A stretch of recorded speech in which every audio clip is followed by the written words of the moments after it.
We're celebrating people on today's show, and that's exactly what we're gonna draw on these wooden blocks.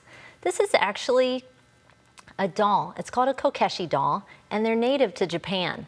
And the thing that makes them really fun is they can be stationary like this, or you can twirl them around. Each block is separate and change the outfits and faces of each of the dolls in between. Each side of the blocks have a different outfit or kimono, and I think they're really fun. I'm excited to show you how to make them. Let's take a look at what we need to do that. You're gonna use some permanent ink pens in fine tips. You'll need a pencil, some paper, permanent markers. These are fun because they have fine tip and wide tip. Some glue dots, some wood blocks. I'm using square wood blocks, and then I've also got these fun ones with some round faces on the front. But you could also just use 3 of the square blocks. You'll need some scissors, and I think we're good to go. So the first thing we're going to do is make a pattern. This sort of gives us some borders so that we don't draw our design too big.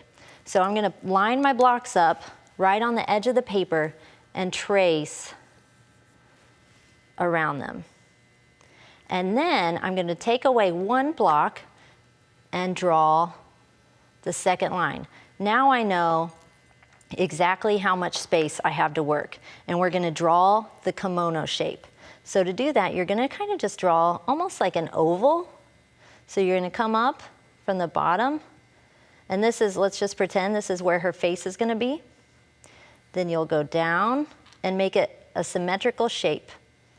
Then we need some sleeves and some hands. So I'm gonna go ahead and draw the hands like that, and then, because of the way her robe is designed, you're gonna draw an internal shape, another oval, like kind of almost a mix between an oval and a diamond. And what we're going to do is then cut those pieces out. So I've got this part, and then, well, we'll get to that in a minute. So let me grab my blocks, and you're gonna lay this right on top of your 2 block pieces and hold it really secure. It's good to have a grown-up help you hold your pattern in place. And you'll just trace around your shape. Then you're gonna cut out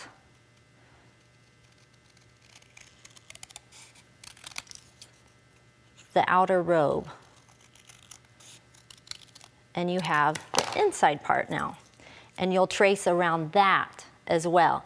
And now we can start adding details like the belt and the neckline. And I've gone ahead and done that here. Now, we can go ahead and start coloring. That's my favorite part, once we get everything drawn in. So I've gone ahead and started coloring. Let me just show you these fun markers. So I've got a fine tip. Let's save that for a minute. This is the side I want to show you now. If you want to cover a large area fast, you can do this with this side of the marker. The other nice thing is these markers go on any surfaces. Like, it's fun to color on things other than paper, like these wood blocks, right? And you'll just keep this half pretty plain.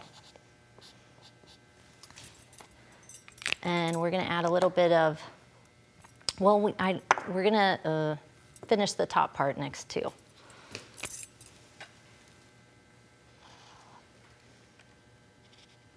And you kind of want to outline your shape so that you don't accidentally color outside the areas. And you would just do this for your whole design, and you can get as detailed as you want, coloring in your belt with the light blue. It's always a good idea to keep your blocks together so that your outfit lines up as you're coloring. And then now, I'm just gonna rotate this so you can see what I've got going. Now, the key to really making your design stand out great is outlining it with a fine tip marker. And I like to just rest my hands on the table so that I have a nice steady hand.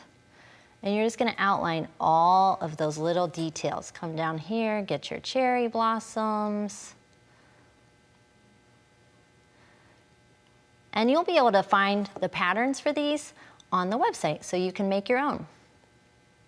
Really easy. So you would just outline the entire thing like I have with this one. You can see how that really makes your color pop. Now let's talk a little bit about the hair. You would just go ahead and pre-draw your hair shape on each block. Each of these girls have a different style, kind of fun. And then you can draw your face. You want to keep these really simple. The Kokeshi dolls that I found, I went to online for inspiration, were all really simple. So you're just going to draw some little eyes, a nose, and then switch to back to your fine tip part of the marker. And I think it's really easy to draw a little heart for the mouth.